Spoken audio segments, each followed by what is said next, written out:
Okay. First, how are the beginnings? We need to look at that. Where are the beginnings of spiritual aspiration? How does it happen? Because there are hundreds and thousands of people in this world who do not have a spiritual aspiration. Right? A few people have. There must be some reason why. Generally, many people get into this, except the young, of course, for different reasons, but generally, people get into this because they had experienced pain, disappointment in this life. So they begin, what is this life? So is there something beyond? That's generally the reason the search starts. In some cases, it may be because in childhood, you see somebody who seems to have achieved a spiritual fulfillment and see that this guy is so free and is not afraid of anything and not even death. So can I be like that? Second type of aspirant. So there are many types of aspirants. Most people aspire because they see this world as it's full of pain, and there is pleasure, of course, here. Like we had beautiful desert yesterday night and lovely cake. Yes, but there is also the pain and disappointment and various things happening. Ego problems. Physical disappointments are not so bad as the ego being hit daily. So in this pain, one wants to come out. So most aspirants are the beginners who want to come out. If you see an exceptional case that a young person at the age, very young age wants to break free and go on, that means he has done all his homework in some past lives and he has now come somewhat mature. It's not the case with most. But the fact that here there are so many people sitting here who aspire for spiritual progress means there is something in their lives which has come from the past. It cannot be otherwise.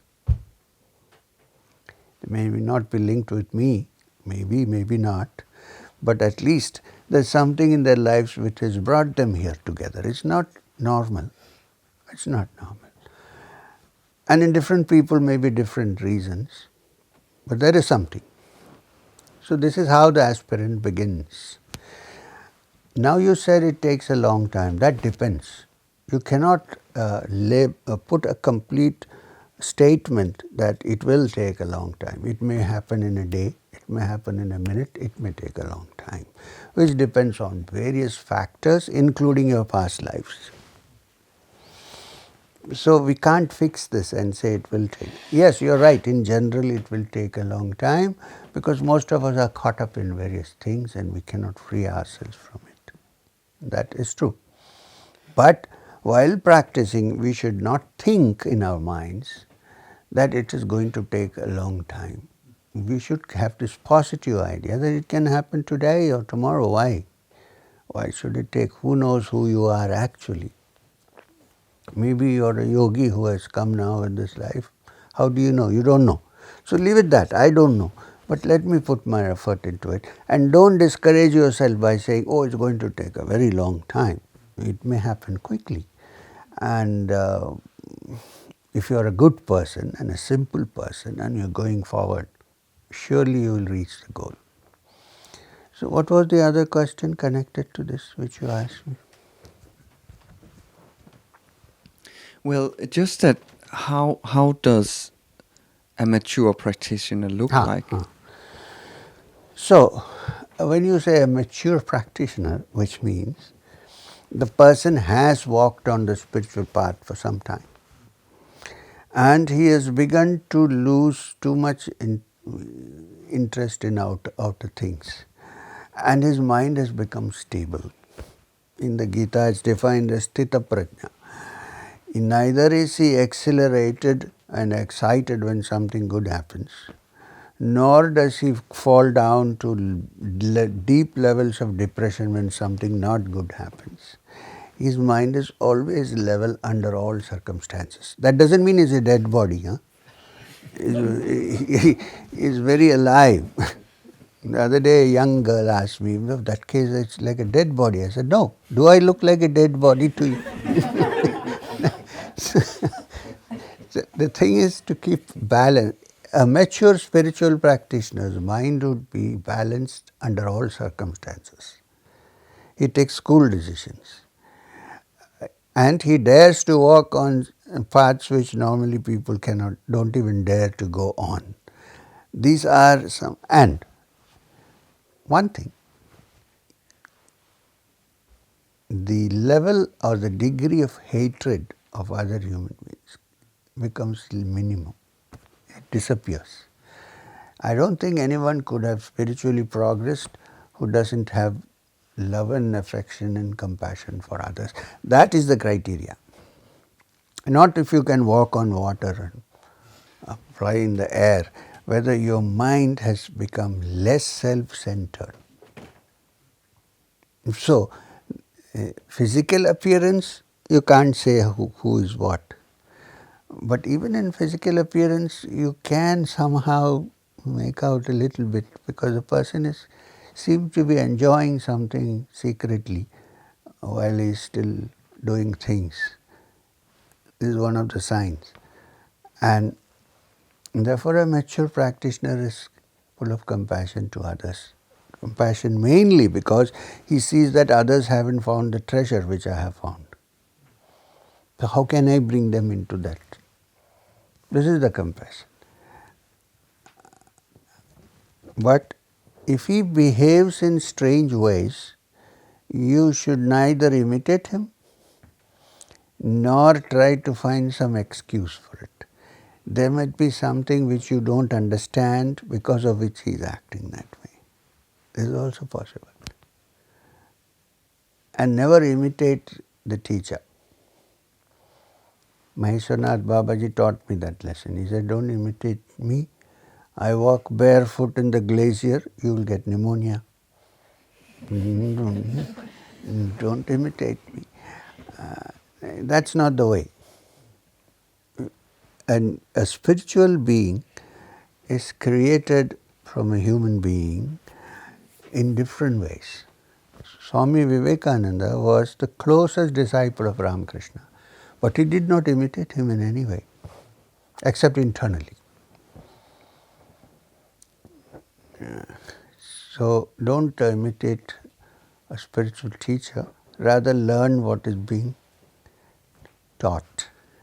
Now that since we are on the subject, I'm going to tell you a story about a spiritual teacher. A great teacher was walking on the street with his students. There were about 10, 15 students, good students. You're walking. And then they came near a tavern. You know what's a tavern? What's a tavern? A what? Restaurant, bar? No, bar.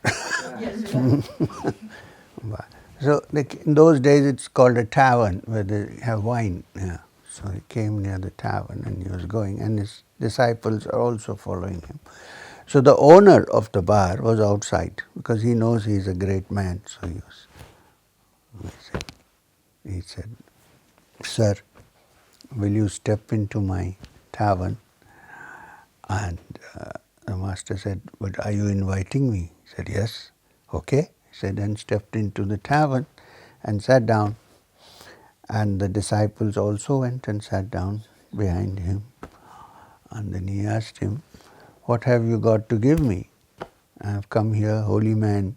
What did you give me offering?" He said, "Master, I have nothing but wine here." "Give me some wine," he said. So the glasses were kept and the wine was poured.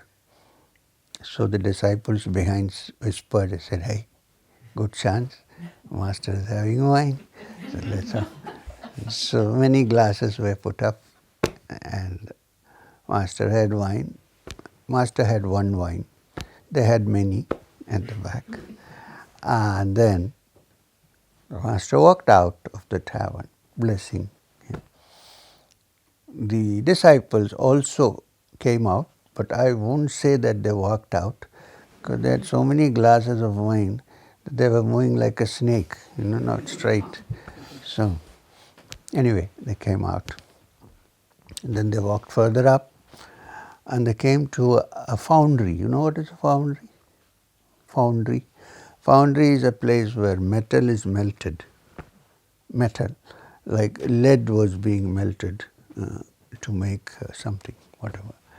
So they came to the foundry, and the owner of the foundry was standing outside, and he said, "Master, would you like to come in?" The master said, "Yes, if you invite me." So he invited him. So the disciples also followed. The master sat, and they all sat behind. And then the master said, "What have you got to offer me?" He said, "Master, I have nothing here to offer you except molten metal. There's nothing else here." So I said, "Bring me some." Got a crucible and put the metal, and he drank it. And he told the disciple, "You can all have as much as you want." Not fun. You know what I mean? Which means if you find me drinking a glass of wine, don't. Story. I am always drunk. I don't need wine. Yeah. So actually we are all people who invite people into the bar, different kind of bar. Because if you are sane, you cannot become spiritual. You have to be little insane. And the only way is to drink. Not that. Eat this inside.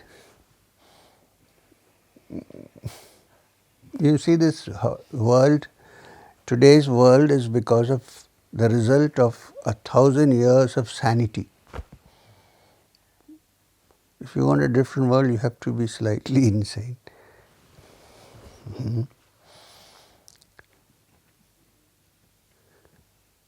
My Vishwanath Babaji said this, I didn't say this.